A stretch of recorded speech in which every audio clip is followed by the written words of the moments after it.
DeJosia, if you put some of this rice here and just fucking dumping everything on top of it, it becomes magical.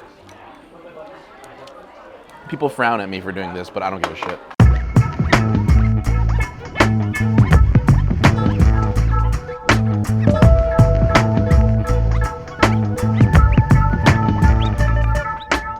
I was born in Flushing Hospital. I grew up in Douglaston, but being Chinese, my parents go grocery shopping, we go to restaurants, we do all this stuff in Flushing. So since at a really young age, I was coming out here. There used to be like a Woolworth, and all these different stores that maybe aren't here now, supermarkets, things like that.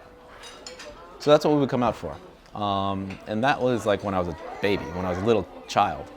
But once I hit like junior high school, I started coming out with my friends, and I wanted to like emulate Chinese cultures. I would come out and get like, it's called like sao bing youtiao. It's like, just like Chinese breakfast, like these little fried dough, whatever, nothing serious, but it just felt fun.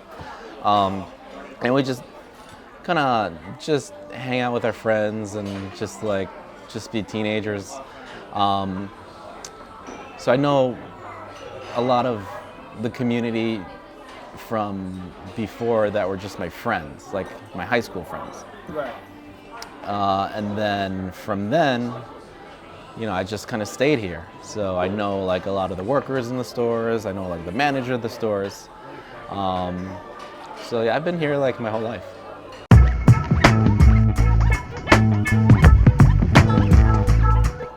I always wanted to do commercial. I knew getting into real estate, I'm going to do commercial real estate, because so I was born in New York.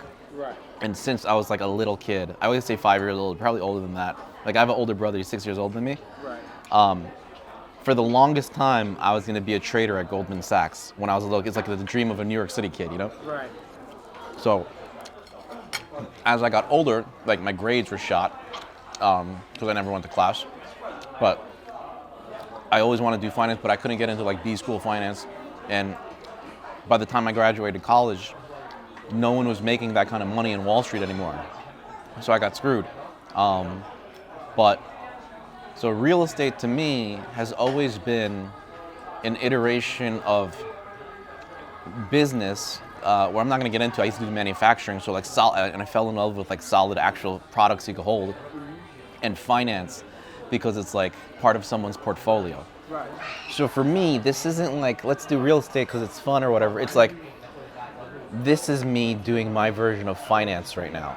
So I should be doing this in Manhattan, right? If Flushing didn't exist, I would be in some big firm in the city doing that city business.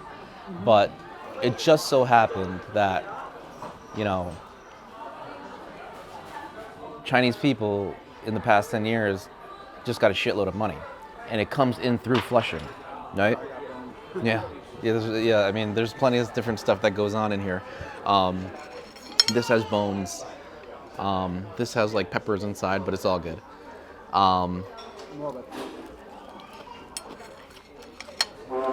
So this is what will happen if I'm in the city. I work at some place where I'm like the token Chinese guy, and there's some glass ceiling. And I'd be ready for that. If I had to do that, I'd probably do pretty well at that. But in Flushing, the Chinese market is very hard to penetrate for someone that doesn't speak Chinese. And for the longest time, no one wanted to come to Queens anyway. It's like not good enough for them, right? Per se. I'm not trying to talk shit, but it's just kind of the truth, right? So I had this opportunity to be the middleman, right? Of born here, ABC, like American born Chinese. I speak English, but I also speak pretty fluent Chinese. I understand both cultures. I grew up here, so I know a lot of people on both sides. I know American business. It's all I've done. That's all I've ever wanted to do. So out here, I have the luxury of people calling me and asking me questions about how to like get through certain situations, and what really like solidifies this decision is that there's enough money here to make me willing to stay out here. Sure. So that's the kind of two-hit combo that like I'm like, you know what? I'll just stay here.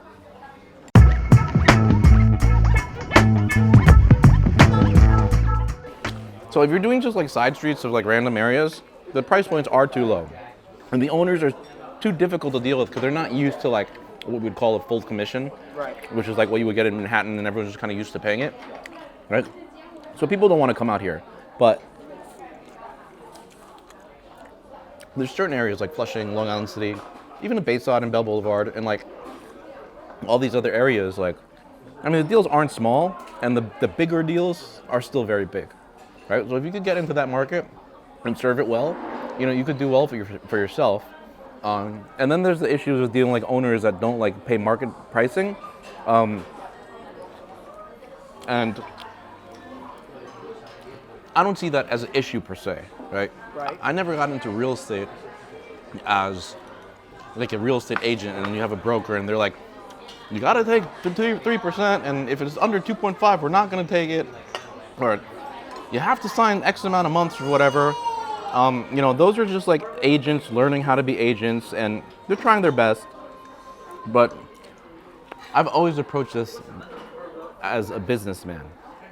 I don't give a fuck what the market rates are. I don't give a fuck what other people are doing. I'm looking at what I'm providing, my own costs. I'm looking at this guy, and I try to, like, this is gonna sound like unrealistic, but I try to be empathetic of the client. It doesn't matter how rich they are. Everyone has cash flow, burn rate, mortgage, this, that, you know, everything's important to everyone. And I think like that's lost to a lot of real estate professionals or people in general. They think because they own this building, they're like, their life is perfect. But I try to view the business case and what I need to do for it. So I'm super flexible on how much I charge. I'm super flexible on how long my contracts are, or even if I have contracts at all. There's times where it makes sense for me to do tons of work and drop some money without any guarantees, you know? I look at it as a whole.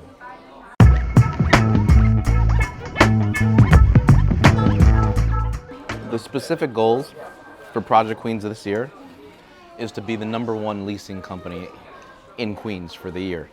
For this quarter, I'm doing pretty well, and you know, because the business is still building, the next quarter looks like it's going to be pretty well, but you kind of never know. Not just yet. Mm-hmm. I want on CoStar. This is CoStar rated. CoStar is like the commercial Zillow. To be the #1 leasing broker in Queens.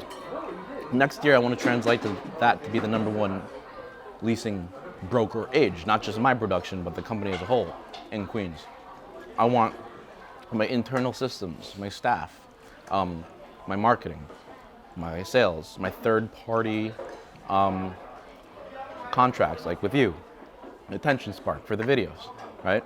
All of these things to become mechanized, more so than they are now. Right. You know, I still have work to do. The idea is to build this system around me where I'm hitting, as a listing agent, I'm hitting everything possible that could be done for my clients. And that's not just marketing, that's data, research, cold calling, and then also reporting. So we're on the same page, right? You know, and that's kind of why I give flexible terms too, because I'm confident. Like, if I just hold a listing hostage and just wait for someone to get lucky and someone to take it, like, I don't really want to get paid a lot of money for that per se. Right. But if I made it happen because I got an ill machine, then yeah, I do want to get paid, right? So after this machine is built around my own production, then I want to spread that to the new agents that come in.